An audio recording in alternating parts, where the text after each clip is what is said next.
All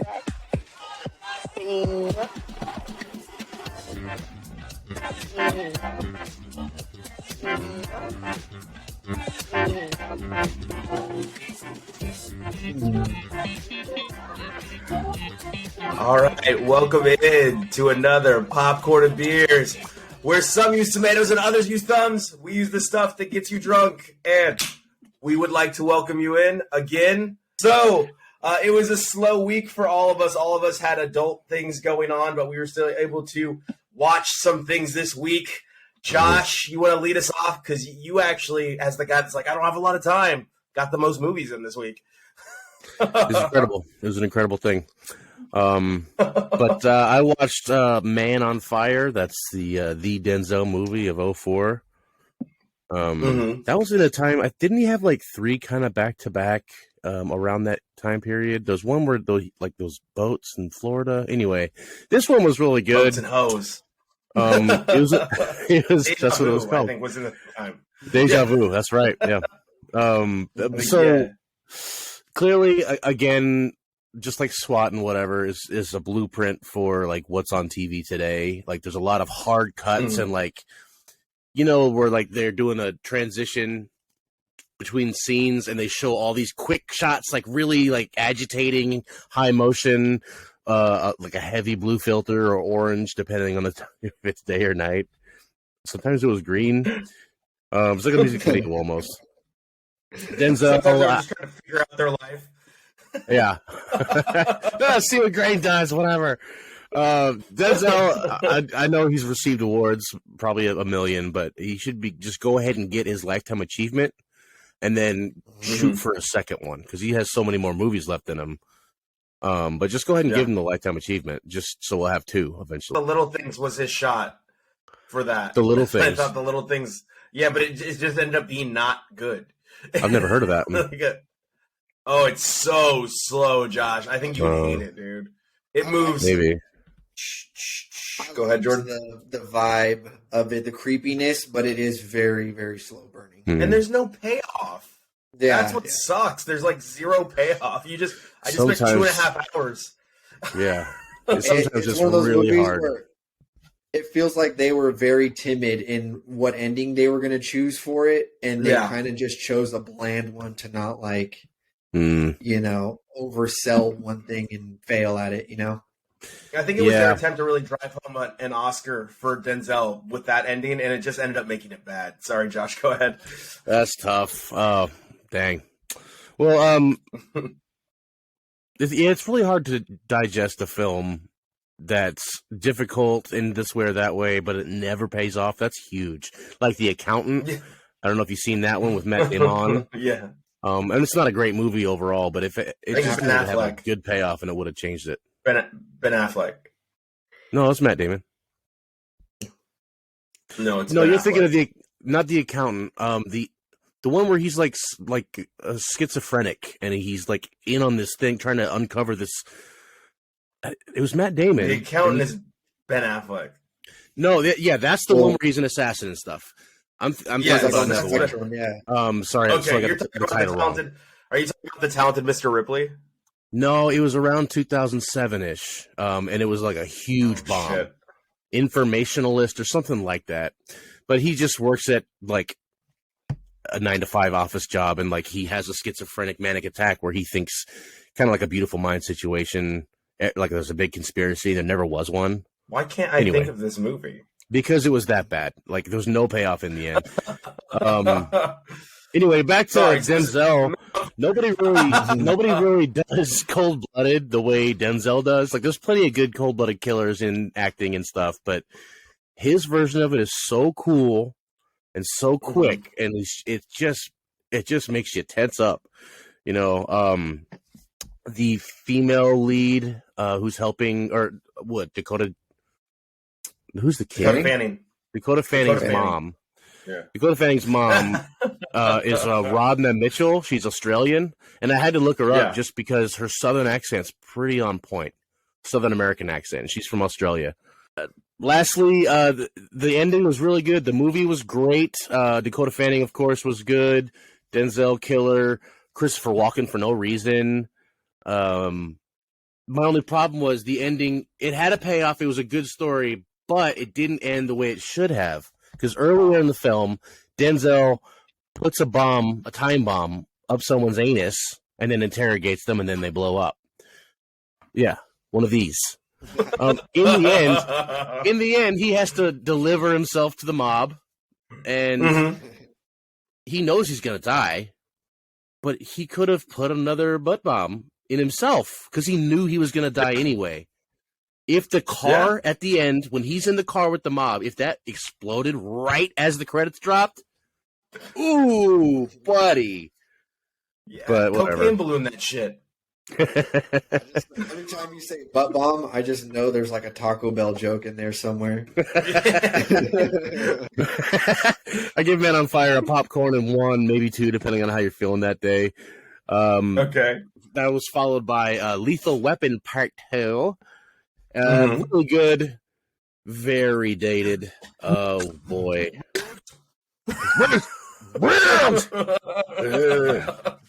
God damn it,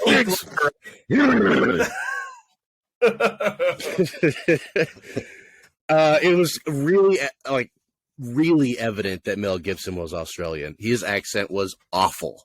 So there's no. And I didn't know at the time, and his accent has improved. I've never really noticed he had an Australian accent until. Well, I've never seen it in a movie until I saw Lethal Weapon 2. And then it got me thinking about, now I have to watch a lot of Mel Gibson. I'm sorry. I got to see where the accent evolves. Where he loses it? I think it's in What Women Want with Helen Hunt. I think that's what it was. That was a good one. A lot of sexual stuff, a lot of problematic stuff. Riggs is a piece of crap. He's a terrible human being. Like, it's not even like, I guess he's playing it off like it's cute though, right? That's kind of his personality. Or, hey, it worked, right? We did it, right? You know? And so like something, you a little get rascal. But no, he's like ruining stuff into grocery carts and like pulling stuff off the shelves and ruining vegetables to flirt with a woman who keeps telling him to walk away. And it's one of those yeah, I guess that's her name. But she says, no, stop it. But like sometimes it seems kind of serious, and he's like getting in her face and stuff. Like, come on, we're going back to my house. You don't need your keys, like, yeah. And he lives in a trailer and blah blah blah. I guess there was something charming about that, but it's very problematic now. More on Riggs. My favorite quote is it's a nice trope, one of those lines that keeps going throughout movies and stuff. But like, tonight, I'm not a cop tonight. And then Riggs goes and does arson. And then there's a lot of murdering happening too. But he first thing he does is setting a house on fire. Jeez, buddy. There's a mention of the Donald Trump lotto. I don't know what that is, but I guess it was a topical thing back then. Probably had it on The Simpsons. Yeah. And that was one that I caught on TV. And Jordan, you were right. Like, Lethal Weapon 1 came on right as Lethal Weapon 2 was over. Just like last week when they... I hate that. Yeah. Like he was talking about last week, how they always play them out of order. The Harry Potters, I think, was the one you referenced. Yeah. But they do that for Avengers too and all that stuff. It's silly. Then I watched... Oh, I'm sorry. For Lethal Weapon 2, I give it a popcorn. You can put a beer on it if you want to be sentimental. But Speed, Keanu Reeves. Yeah. Sandra Bullock. I'm on a boat and I'm going fast and no. If you stop it, we're I'm on a bus and that's right. Speed 2 is cruise control because it's on a cruise. Speed that's right. Yeah. So just a few notes. Keanu Reeves is in fact aging. Go back and watch that movie and see how young he looks. Like, he's definitely aging. He's just doing it gracefully because he uses face cream. That's it. And he exercises. You know what I mean? He rides the subway. Sandra Bullock, she's kind of in this role. She's like more adorable than a good actor. Not that she had a totally well-written role. She was really just the flirty girl who could handle a situation. So, it fit, but it was like pretty clear that she's definitely progressed in her talent or her craft, right? It's definitely a 90s time capsule. She's definitely America's She's definitely America's sweetheart, but she's Canadian. Totally. Well, that counts. Well, so I listened to Howard Stern pretty religiously. Garbled that word. And he was talking about Howard Stern, I don't know, or talking about Sandra Bullock the other day, and he's like, she has like one of the highest, what do they call it, like a Q rating, like a likability Q zone percentage, because she's like pretty, but she's not like so. But women don't hate her because she's not like too pretty. Interesting. Is that yeah? I don't subscribe. I think she's really good looking, but that was his rap on her. I was like, oh man. You ever say something wrong and then say something almost just as wrong to try to get out of what you said that was wrong? Yeah. That was almost like the whole that's the old like you say something accidentally about a race, but then you're like yeah, but my best friend's this. No one look at me. No one say anything. Let's just keep it moving. So Josh, you said it was like being in a time capsule? Oh yeah, Speed. It was very time capsule. I guess I'm a little biased there because my mom had a huge crush on Keanu, so we watched that movie a lot when I was a kid. But going back, it was crazy to see just like Planes and Trains with the Galaga at the bus station and all that. There was just a lot that was very, very 90s. LA in the 90s, you know what I mean? It was pretty cool to see because LA doesn't look like that anymore. It's just a different place. It's not that different, but yeah. Anyway, not much to it besides that. I give that a popcorn and one beer. Popping a beer. It's a great example of watching someone. Yeah. Oh yeah, so we have a ghost. It's a kid's movie. It's like the youngest kid who's not really understood identifies with the ghost, and they become buddies. And then he gets a girl, and they go for a thing, and they do this, and then for some reason, government agents are involved. It was a bad movie. It was a bad movie, dude. Like, it was bad. I'm gonna be watching it. I'm probably gonna watch it on Tuesday. I think you ought to give it at least 20 minutes because like it's 20 minutes. Well, I gave it 45 minutes and I said no, thank you. And then I woke up in the morning and I watched the rest of it because I gotta watch the rest of it. You know what I mean? I regret it. I do regret it. I don't like the main character. Like I got nothing against the kid. He's a good-looking kid. Seems like a good actor, but he was just the character he was playing was just a jerk. He was a jerk, and the ghost was a weird ghost situation. Anthony Mackie was a weird father.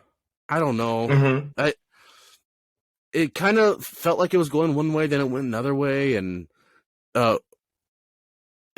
I just didn't like it, man. I'm sorry. Maybe if I was 10, maybe if I was 10. But some kid movies like to sneak in adult jokes, not necessarily like lewd, but like a joke that probably only an adult would understand, or situational things that are kind of funny for an adult. Not saying they have to cater to me. I'm just saying, like, I don't know if they were doing that for kids or any, like, who are these jokes for? What is this for? I don't, who was, I guess it's for kids, whatever. I give it a popcorn, I guess. Actually, Jordan, let's go to you because you're going to lead us off with our drunk classic. So let's go to you. And what were you watching? So I watched part one, the first part of the last season of the show You with Ben Badgley. And I hate how Netflix is doing that now with their big series is when they're trying to bring them to a close. They break up the last season into two parts. It's like, are we doing the binge model or are we doing the week by week model? Like what? I really don't like when they do that for the last season. Numbers. It's like sucks. Yeah, I guess. Well, it's also awards too, dude. When they split it in half like that, they can get nominated for more awards because there's like a deadline. So they could drop it at one point, get nominated for like Emmys for like one half of the year, and if they drop the second half of the season later, they can get nominated for the following year for Emmys.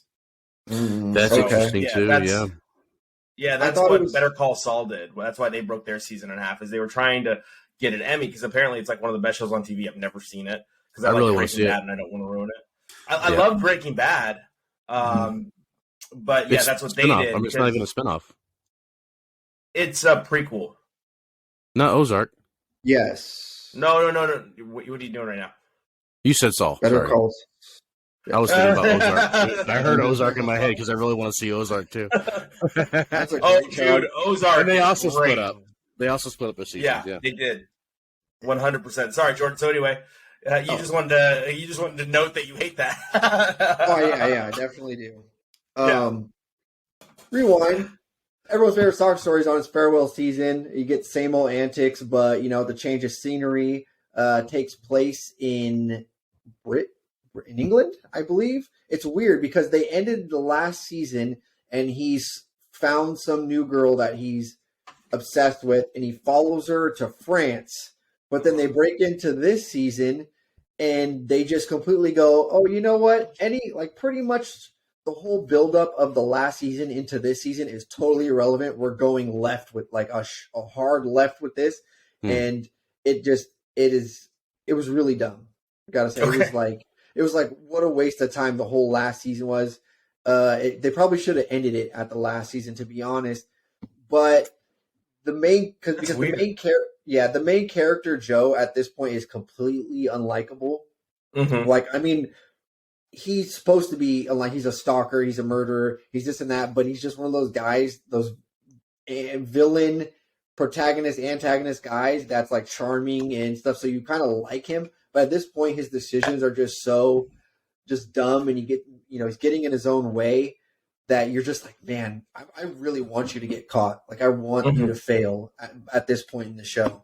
The star Penn Badgley. I feel like he should be in a lot more things. Okay. Yeah, he's really good. He was in Easy A. He plays the boy of interest in that movie. Easy A was one of my favorites. Oh. All I can remember from Easy A is I got a pocket full of sunshine. Yeah, that's all I can remember. I ain't got a pocket. Yes. You got to remember Stanley Tucci as the dad in that movie. He's seems like the greatest movie dad of all time. Yeah, he's great. It was a very intoxicated. I'm going to reserve judgment on this one until the second part of the season comes out. But this one is kind of a Clue like whodunit, but with really snobby, rich English people. And it's a lot of because he's an American and he's under some alias working out there in England. And they're like, oh, a lot of the humor is like, oh, you Americans are so this and that. And it's kind of just a lot of jabs at that. Like that's kind of the whole dialogue of the whole show with him. I live here and that's not what it's like. No, I hate when movies do that now. Now when movies do that, I'm like, that's not how they treat us. Every dialogue sequence kind of ends with, oh, that's so American of you. Yeah. Kind of thing, It's funny because we crack jokes at our own expense more than they do. Yeah. So, I'm going to reserve judgment, but I'll just say it's feeling like a popcorn. This first half is feeling like, but I'm not gonna throw it away. I'm still gonna watch it when it comes out. I'm gonna binge it probably the week it comes out. So I'll get that right to you as soon as we get it. And what else are we doing? The only movie I watched other than our main segments was The Woman King with Viola Davis. It is fictionalized. It doesn't specify that it's based on a true story, but there is some true historiographical references here in this movie. And it's, there really was, I believe the king played by John Boyega, who is Finn in Star Wars. He was a real historical figure, a real king in Africa. I believe the country Dahomey that they're called, which is funny. I got a little chuckle every time they said Dahomey, like, hey, that's Dahomey. Sorry, straight up.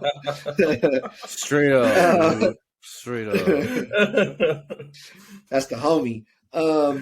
He's real. The nation is real, and their army of women, super soldiers that they train, is a real Amazon woman soldiers.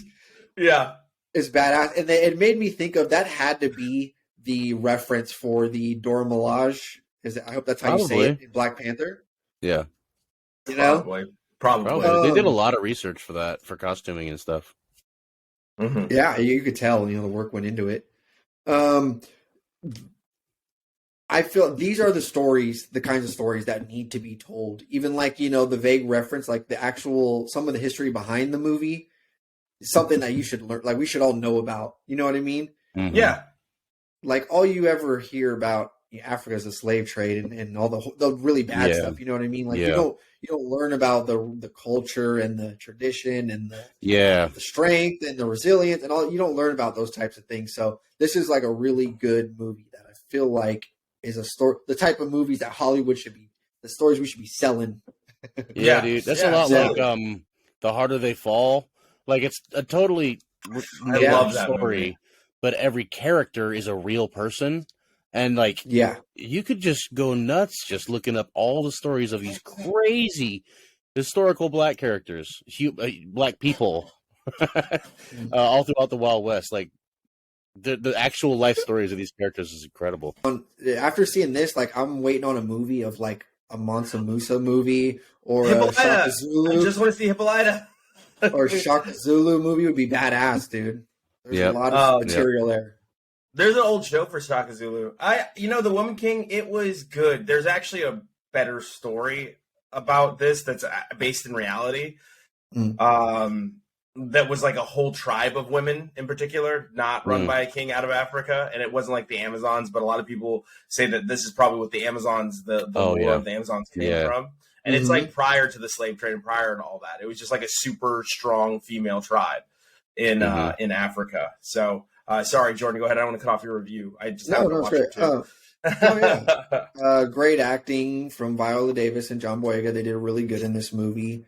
It was visually amazing. My only critique was the fighting and the battle scenes were just a little underwhelming. Like a lot of the training and the trials and stuff they go through is awesome. It kind of makes up for that and just how tough they are, But I just felt like the battle scenes were just a little too short. Some of them, wanted a little more action from it. I give this a very high pop 2, I think. Okay, pop 2. I gave it a pop in. I gave it a pop in 1 because I felt like they interjected love stories where I didn't need a love story. Yeah. I was like, I don't need a love story with this. I don't like. I see what you're doing, director. Knock it the shit off. Like it's annoying already. Like the movie stands tall on its own. I don't need guy not from here falling in love with warrior woman who can never be with him because she's sworn an oath. Like I don't need that shit. Get that. Tell me her story, but that bullshit. Go ahead, Josh.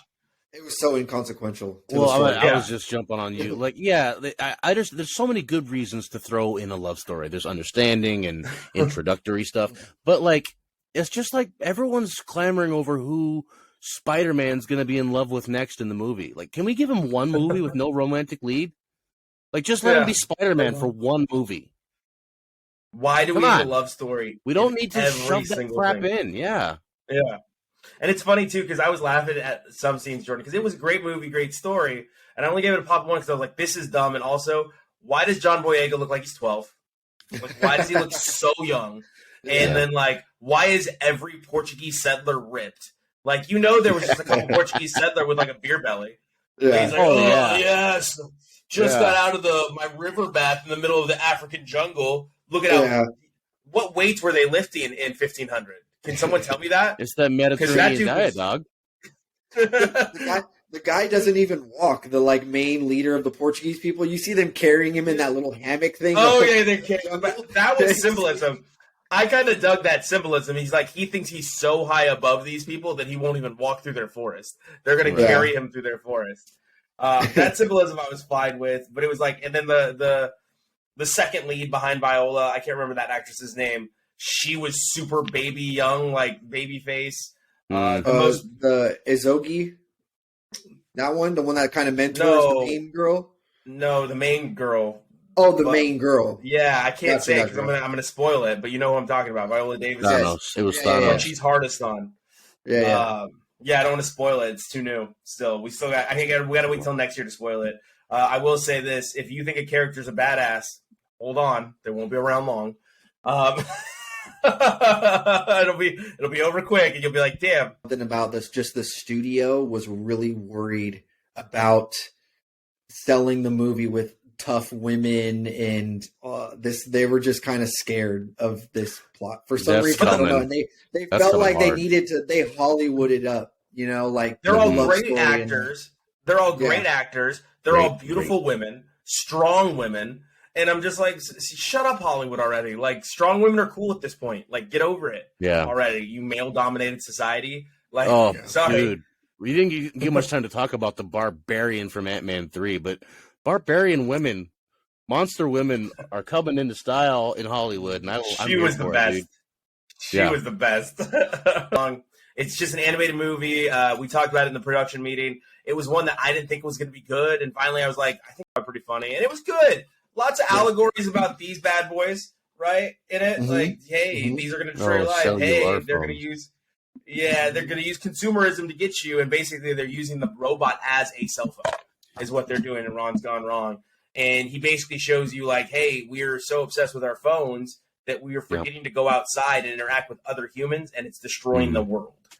Is essentially the story. I put taking advantage of consumerism, akin to Wilson from Castaway, the relationship that the kid and this ball have.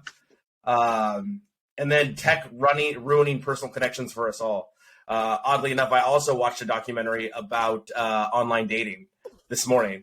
So, so what's up, Avalanche? You were getting lonely down there, buddy? So I gave that one a popcorn and a beer. It was fun. It was nice to watch. It was an easy watch. You could crush it pretty quick. Lots of father-son dynamics as well in that movie. So if that's something that you're attracted to, that exists within this movie. We had a great drunk classic. I really enjoyed it. Another Spielberg film, right? So Jordan, why don't you tell us about Super 8? Super 8 was my pick this week. It is a Spielberg, as you said, and who's the other guy? The actual director of the movie. Oh, J.J. Abrams. J.J. Abrams, yes. Yeah.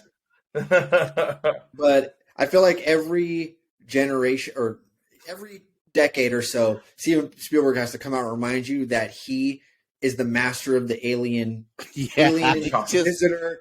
Puts everybody, he just hits hard every few years. Yeah, he's like, I run this joint. And so the whole movie, you're kind of waiting for that, run, E.T., run, the government's here. The government. The whole Family Guy skit. So just some scenes from the movie that, especially one that stuck out to me.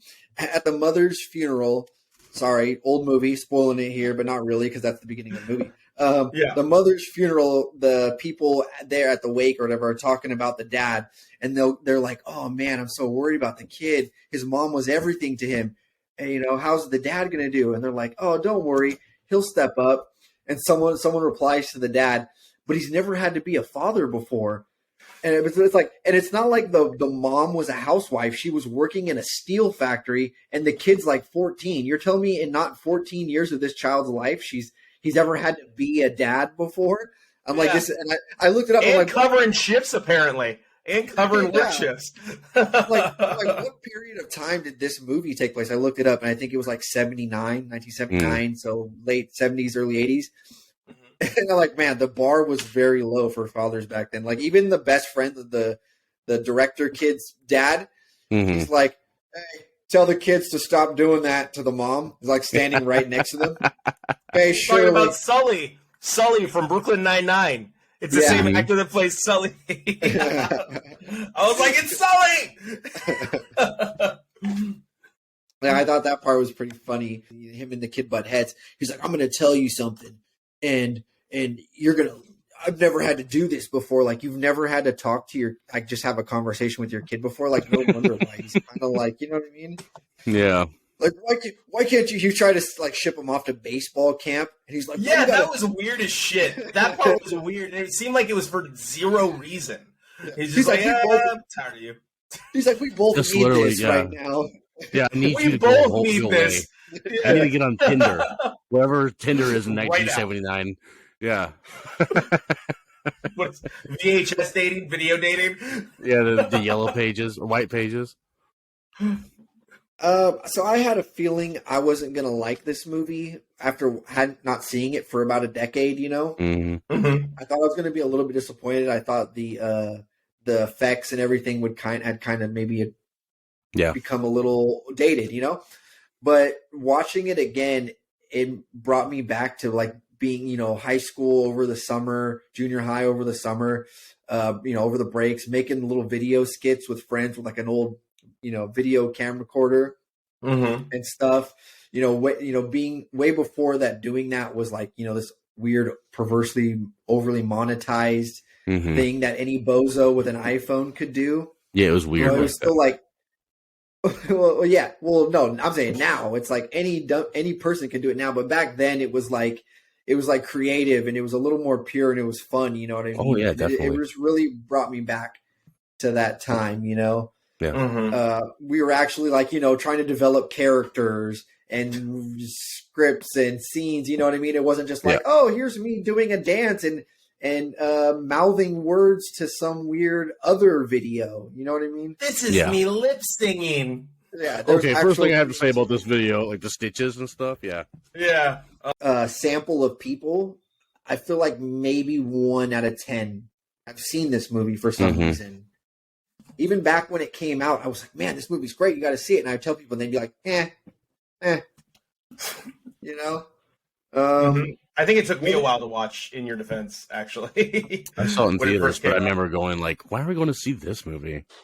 But then I was like, holy crap, The one thing about the movie, as ridiculous as it all is, aliens and whatnot, you're not really expecting a lot of realism. But the guy, the doctor, professor guy that takes the train head on full speed and like he doesn't explode, like he's completely intact and he doesn't even die. Like the military kills him later on strapped to a bed. You know what I mean? Like how there's that massive train explosion that he causes, but he's like totally fine and his truck is even fairly intact. I'm like, okay. He's not mashed potatoes right now? That's weird. Yeah. But I give this movie a popcorn and 2 beers. I really like it. A popcorn and 2. The one thing, Jordan, you nailed it all. I'm so tired of directors from back then like telling us drugs are bad when they were all smoking weed. Because there's numerous scenes in this movie with like drugs cause an accident. Like the alcoholic dad doesn't show up to work. Then the guy's getting high in his car and the alien takes the girl or whatever. The dad being drunk, the alien takes the girl. The alien attacks the kids because the guy's high in his car. I'm like, okay, enough with the weed is bad shit. And they like can't wake him up. They can't wake him up. They're like shaking him, and he's like, "Man, weed is so bad." Yeah, he literally screams that. I think. Yeah, he does. He screams, "Weed is so bad." With that, the one thing I did remember like wholeheartedly, I was like the spider alien. That's right. Yeah. He's a spider. It's a spider alien. Got it. It's a spider.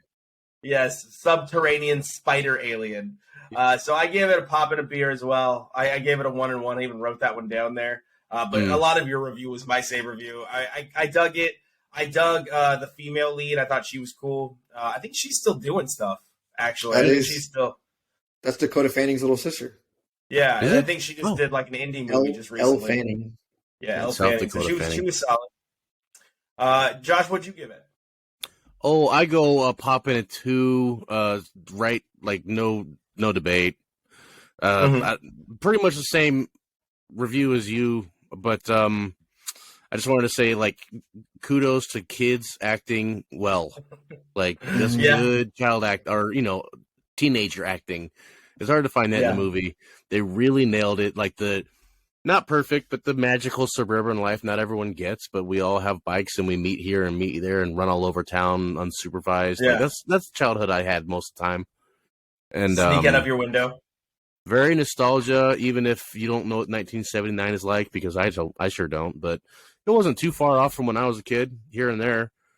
We did the video stuff too. We made some movies. We do a tape recorder making sketches. And this is very, very nostalgic, but also just a good, well done movie. The father character, his transformation was really cool. My only beef was like from baseball camp to dad. Yeah. Like you can when it's time for you to take charge as the acting sheriff and you're throwing orders down and you're getting stuff done, this is things that you could do with your child and say, hey, do the dishes. All right, I'll see you at 7:00. That's usually, you know what I mean? Like, why is this so hard for you? Maybe you look like your mom, whatever. Anyway, Popcorn and 2, good movie. Spielberg, like you said, just throwing it down like LL Cool J. Like, no, I'm back. Don't call it a comeback. Yeah. I've been here. Well, I think for that, we had a butter on top, and I think crude humor made a comeback in this movie. Oh, there's some crude. Elizabeth Banks left it all up. I love, and again, this is Cocaine Bear. Cocaine Bear was our butter on top this week. I loved it. I'm not going to give it a silly, stupid rating. I went into it with super low expectations, and there were points in the movie where I was like laughing with tears in my eyes, and it's because it didn't take itself seriously at all. It was like, we're here to be goofy as shit. We're just gonna be goofy. The whole movie's gonna be goofy. Yep. We're gonna say sexist things. We're gonna pay an homage to Tommy Boy, right? With the singing in the car. You're not even my best friend. Why are you saying I'm not your best friend, man? I was like, that's such an homage to Tommy Boy. Elizabeth Banks, like I said, she crushed it in direction. The ambulance scene had me in tears. I was laughing so hard with the ambulance. The bear flying through the air. I lost my mind. I was just laughing as the bear's flying, and I'm like, what is going on in this movie? And the bear's running easily 60 miles per hour. Yeah. I just couldn't. And I was just the sheriff where there's a joke. Your beaver's dusty. Yep, try to take care of that. Yeah, I'm working on that. The other scene that had me in tears, the Cocaine Bear shower, right? Oh. Where he just starts spraying cocaine off the gazebo and the bear's just like dancing the cocaine. There's a bearskin blanket, not the way you think I mean it, right? There's a bearskin blanket scene, and it's not the way you think I mean it. I promise. It's going to catch you off guard. I thought O'Shea Jackson was a star. I thought he did a great job. I gave it, like I said, I'm not going to overrate it. I gave it a popcorn and a beer, but I will tell you this. Go into it with no expectations, think you're going to see a bad movie, and you will laugh. I'm telling you, it's corny, but you will laugh your ass off. I was like, I'm in. They want to go full stupid, and I've been waiting to go full stupid for a long time, and it had me laughing so hard. Ray Liotta, R.I.P. baby, that R.I.P. was so funny. Can you believe that was his last movie? That's some shit. What a way to go out. So yeah, for me, I gave it a popcorn and a beer, but it was you should see it. You should see it with your expectations. So Josh, go ahead. What do you think? Just real quick. Renfield was a trailer I've talked about this before, but I'm really excited about Renfield, especially considering that with this new trailer, Awkwafina is a pretty serious role. And I'll tell you guys right now, I'm going to watch anything Awkwafina's in. Anything. Mm-hmm. I think she's just so charismatic on screen. She's funny. And she says everything she does is just so she can go home and make more beats. So she's a musician who acts on the side. So that's cool. Yeah. Support your local DJ. But yeah, shouts out Elizabeth Banks. I'm not sure if you noticed. Have you guys seen Wet Hot American Summer? Yeah, of course. No, I have not. What? Seen Yeah, so that's on my classic list. We'll throw it up there soon so Jordan can see it. I think it's on one of my lists of some streaming service. I know it's on my. It's on Netflix. They did TV shows as well. TV shows on Netflix as well. I'm not sure. I'm sorry. I'm pretty sure it's not a coincidence that this movie starts off with the same song that Wet Hot American Summer started off with. The opening song, Elizabeth Banks had production play or something to do with Wet Hot American Summer. And then this movie she directed. And it really does. Like, she's got a very distinct vibe. Anything that she puts her hands on, like Josie and the Pussycats, the acapella stuff, Pitch Perfect, like it has a very specific vibe, and I'd be hard pressed to compare this movie to Pitch Perfect, but like there's like just a little touch of flavor that only Elizabeth Banks has with her direction. So that's pretty cool. R.I.P. Liotta. Shouts out Felicity. She came back for a little role. Good job, Felicity. Still looking good, even in that terrible outfit. Good job. Windbreakers.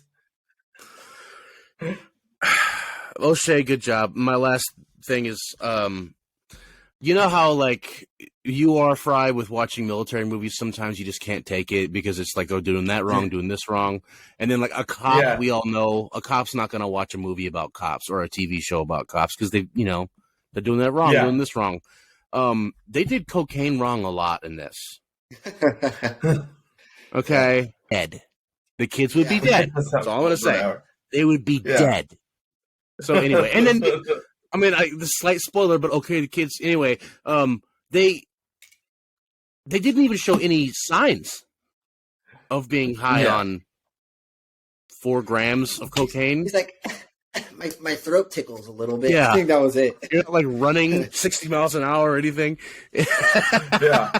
Maybe we'll cut all this. Who knows? But it was like you said, Fry. Great movie. I do the same thing. Popcorn and the beer, but the beer is like a sour haze that you haven't had in years, and like it's that right time of day.